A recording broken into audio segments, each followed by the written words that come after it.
Life's always been straightforward for me, Evelyn. At 68, after losing George, my world shrunk to the cozy corners of the house he built and my job at the local store.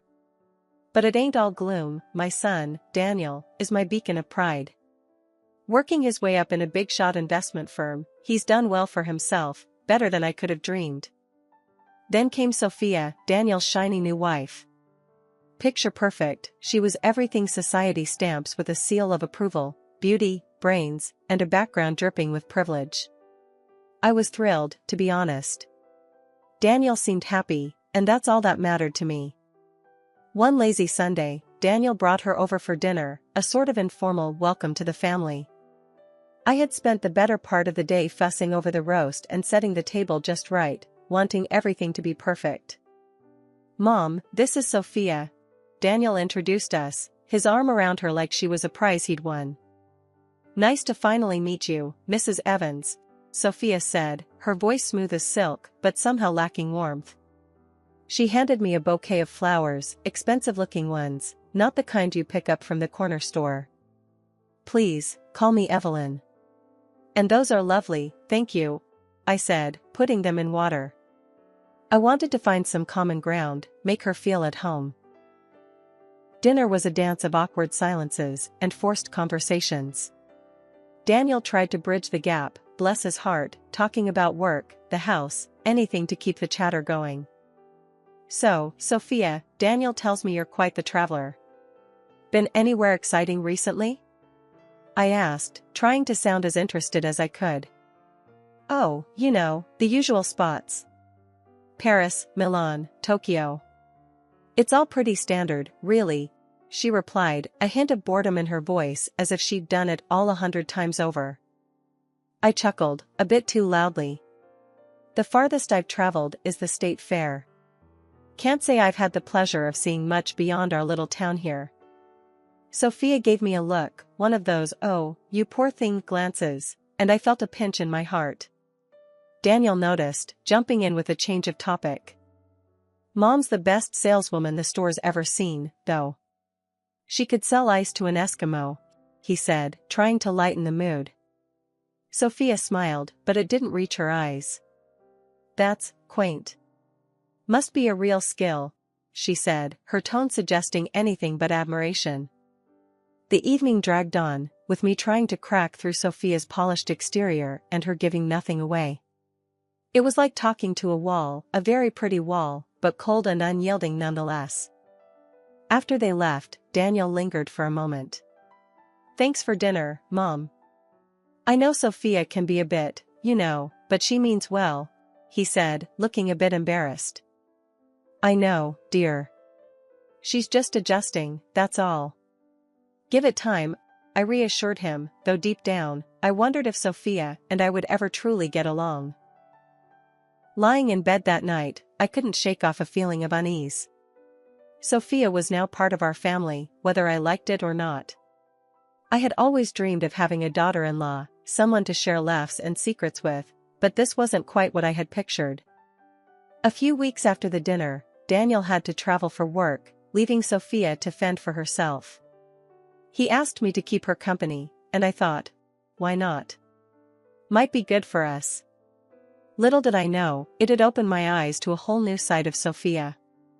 I invited her over for tea, thinking it'd be nice to chat without Daniel around, maybe get to know each other better.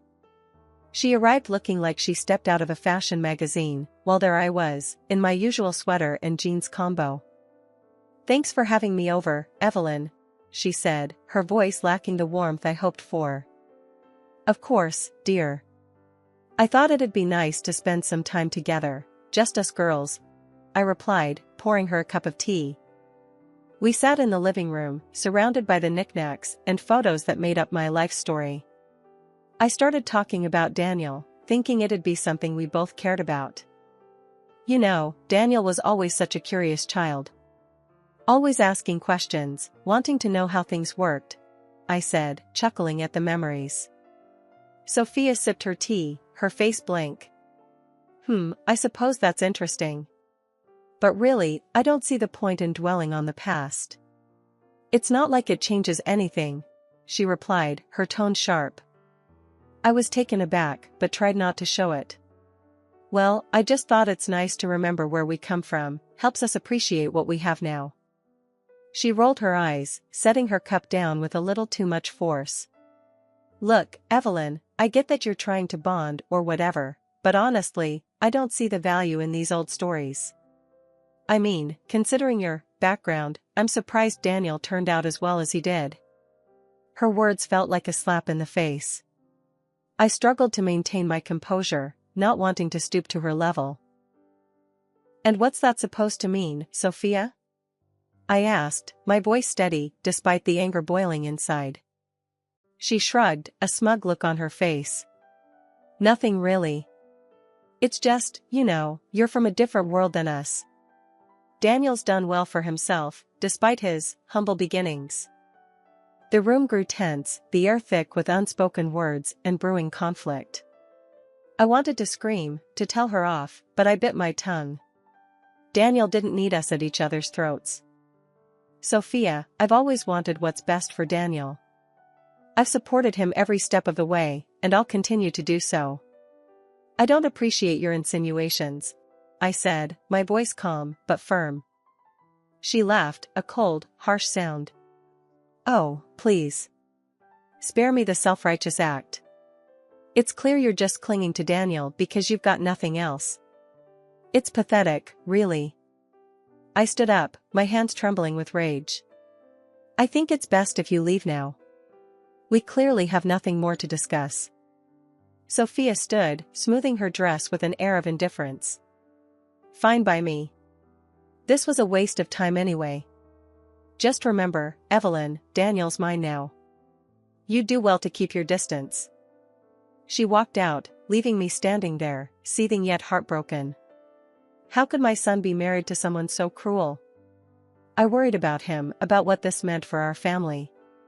But I knew one thing for sure, Sophia had shown her true colors, and I couldn't just ignore it.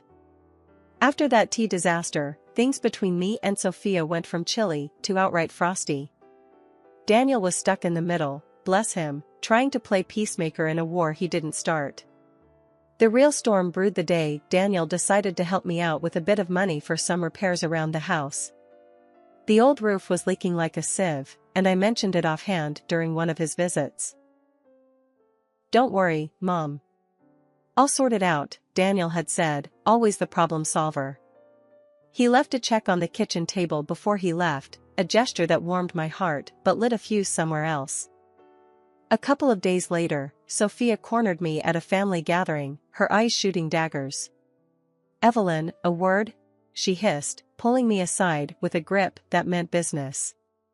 What's on your mind, Sophia? I asked, already bracing for the blow. I found out about the check Daniel gave you.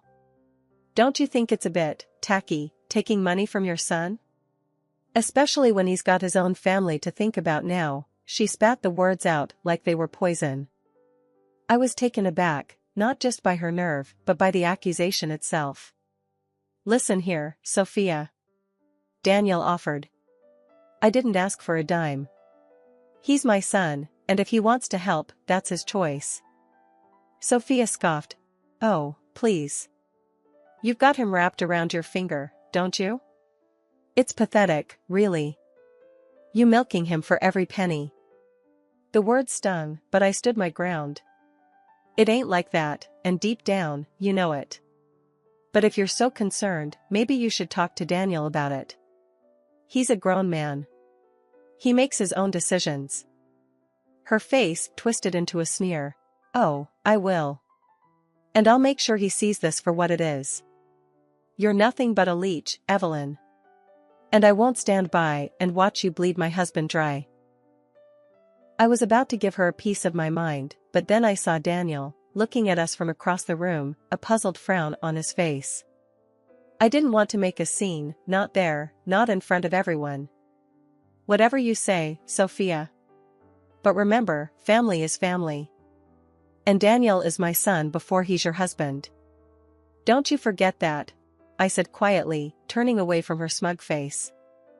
Months had rolled by, each day stretching longer than the last as I tried my best to steer clear of Sophia.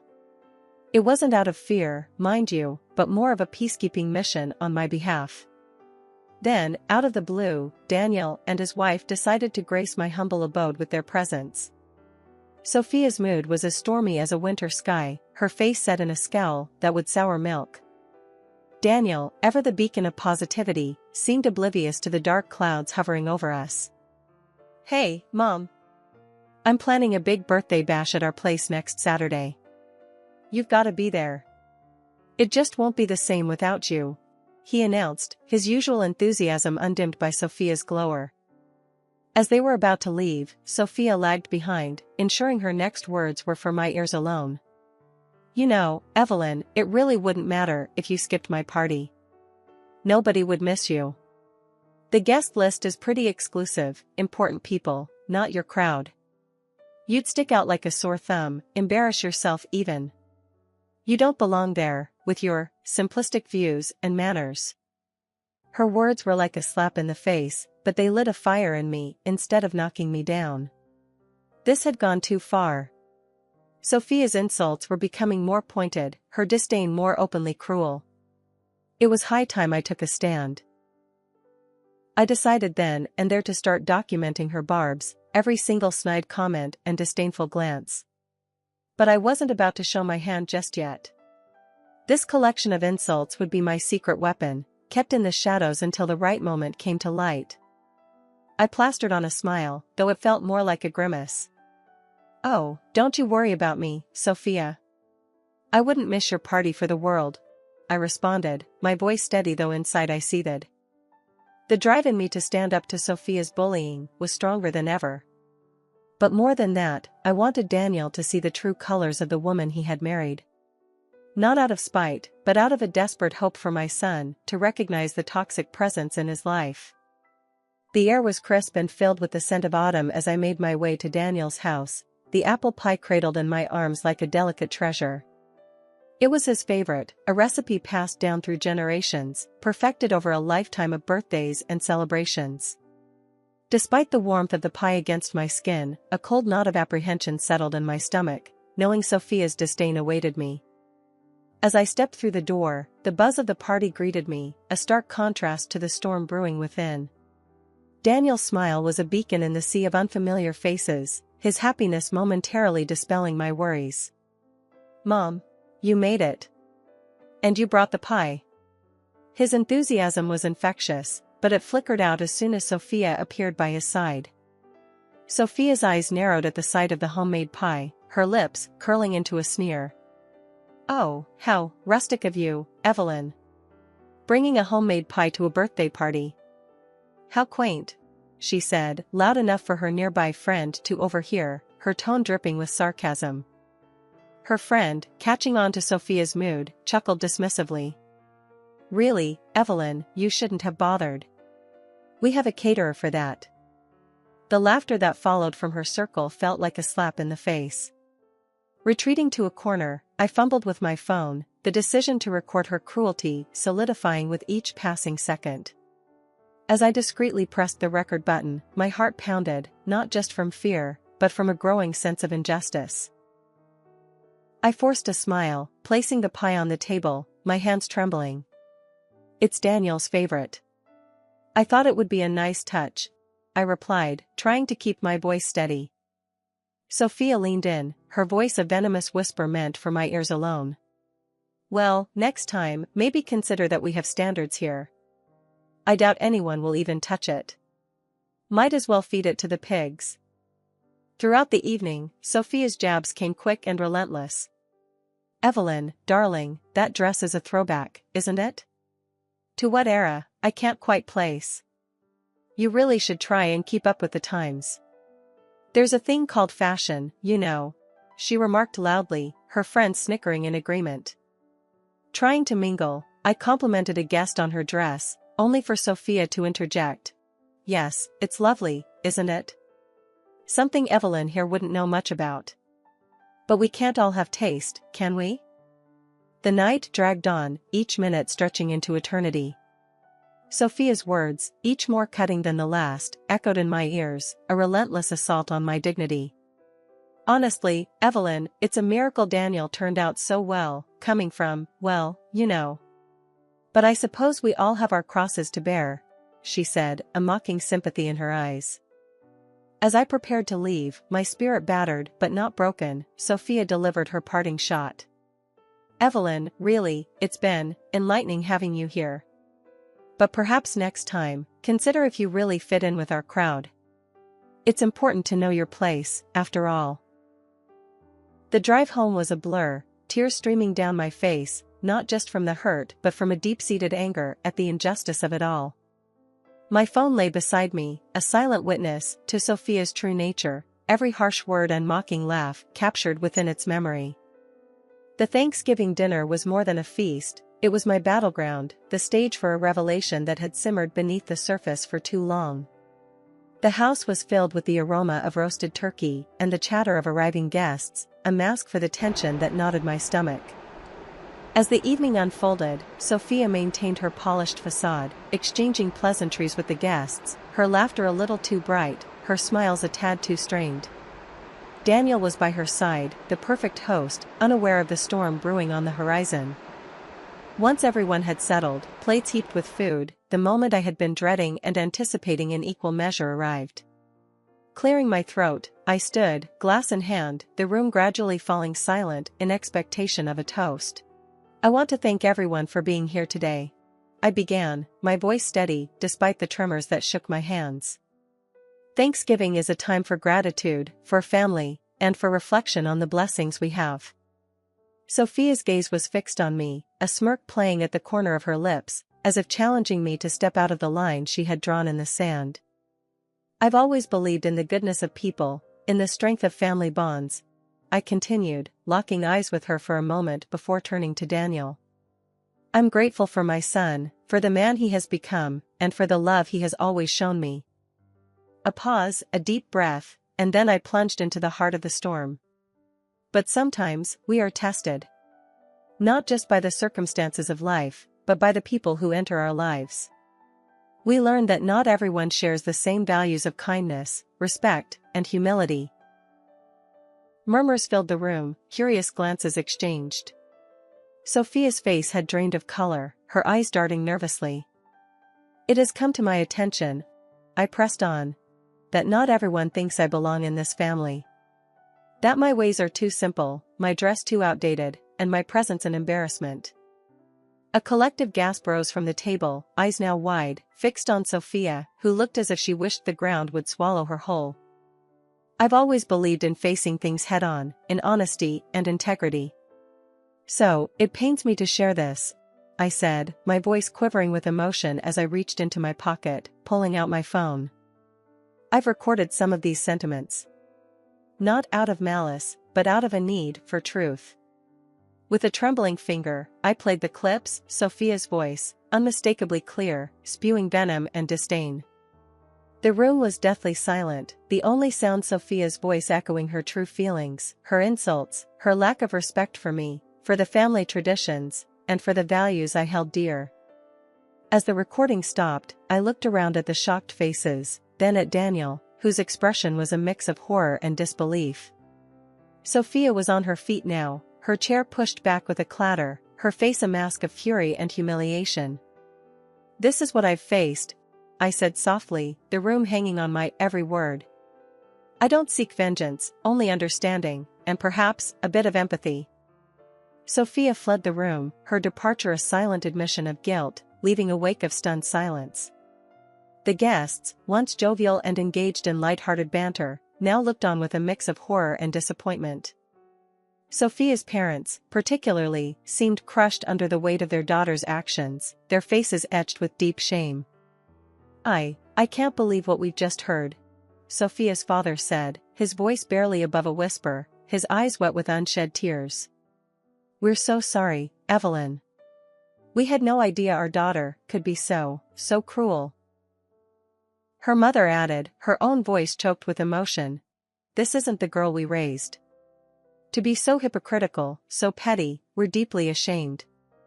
Please forgive us. Daniel, my son, his face a mask of pain and regret, approached me slowly. Mom, I don't know what to say. I'm so sorry. I should have seen this. I should have done something sooner. His voice cracked, betraying his inner turmoil. He continued, a determined edge to his voice. I won't chase after her. She needs time to think about her actions. And believe me, we're going to have a very serious talk about our future. This isn't what I signed up for. Standing there, amidst the aftermath of truth laid bare, I felt a wave of calm wash over me. It was a strange feeling, knowing that standing up for myself, exposing the bitterness and cruelty for all to see, had led to this moment of vindication. I've always believed that you reap what you sow, I said, my voice stronger than I felt. Evil can't go unpunished. And today, well, today was about setting things right. The room, once filled with the sounds of celebration, was now heavy with reflection and the somber realization of the hurt that had been caused. But amidst the discomfort and the apologies, there was a sense of closure, of wrongs being acknowledged, and the faintest glimmer of hope for healing and forgiveness. Daniel nodded, a silent promise in his eyes that things would change. And as the guests began to murmur amongst themselves, a consensus was reached. Today had been a revelation, a turning point. 2 months had trickled by since the echoes of Thanksgiving had faded into a tense silence between us all. The chill of winter had set in, bringing with it a sense of reflection and, for me, a sliver of peace in the solitude of my home. That peace was shattered one morning by the shrill ring of the phone, breaking the quiet like a siren's call. On the other end was Sophia, her voice tinged with a desperation I hadn't heard from her before. "Evelyn, I'm at my wit's end here," she blurted out, skipping the pleasantries as if our last conversation hadn't ended with cold finality. "Daniel's shut me out completely. He's talking about getting a divorce, and he won't listen to anything I say. You have to help me talk to him." Her words, demanding and sharp, sparked a fire in me, a mix of indignation and disbelief. How could she, after everything, still see me as a pawn in her game? "Sophia," I replied, my voice firm, "why on earth would you think I'd intervene on your behalf? After the way you've treated not just me, but Daniel as well?" There was a pause, a hitch in her breath. "Because you're his mother," she said, as if that explained everything. "Surely you don't want to see your son go through a divorce. You can convince him to give this another shot." The audacity of her request left me momentarily speechless. To think she still believed she could manipulate the situation to her favor showed how little she understood about family, about respect. "Listen, Sophia," I began, my patience wearing thin. "My son's happiness is my only concern here. And it's become painfully clear that being with you isn't what's best for him." Her voice cracked, a blend of anger and sorrow. "But we can fix this, can't we? I mean, everyone makes mistakes. I need a chance to make things right." The plea, had it come from a place of genuine introspection, might have tugged at my heartstrings. But Sophia's track record spoke volumes. Mistakes can be forgiven, Sophia, but only when there's true remorse and a willingness to change. Actions speak louder than words, and yours have caused nothing but pain and turmoil. You're just going to let your son get divorced? Just like that? Her voice was rising, a mix of incredulity and accusation. Daniel is a grown man, and he's made his decision. He's thought long and hard about this, and if he believes that divorcing you is the path to his peace and happiness, then I support him fully. This isn't about what I'm letting him do. It's about respecting his choices as an adult." There was silence on the line, heavy and uncomfortable. Finally, she spoke again, softer this time, defeated. "I just thought. I hoped you'd see my side. That you'd want to save our marriage. My son's well-being is my priority, Sophia. It's time you start reflecting on your actions and their consequences. Maybe then, you'll start to understand why things have come to this point." The call ended shortly after, a quiet click echoing the finality of our conversation. In the weeks that followed, Daniel moved forward with the divorce proceedings. It was a period marked by quiet contemplation and, for Daniel, a reclamation of his sense of self, away from the tumultuous marriage that had weighed him down. As for me, watching my son navigate this painful chapter was heart-wrenching, but in his resilience, I found a strength I didn't know we had. We talked more openly than ever before, about life, love, and the importance of respect and honesty in all relationships.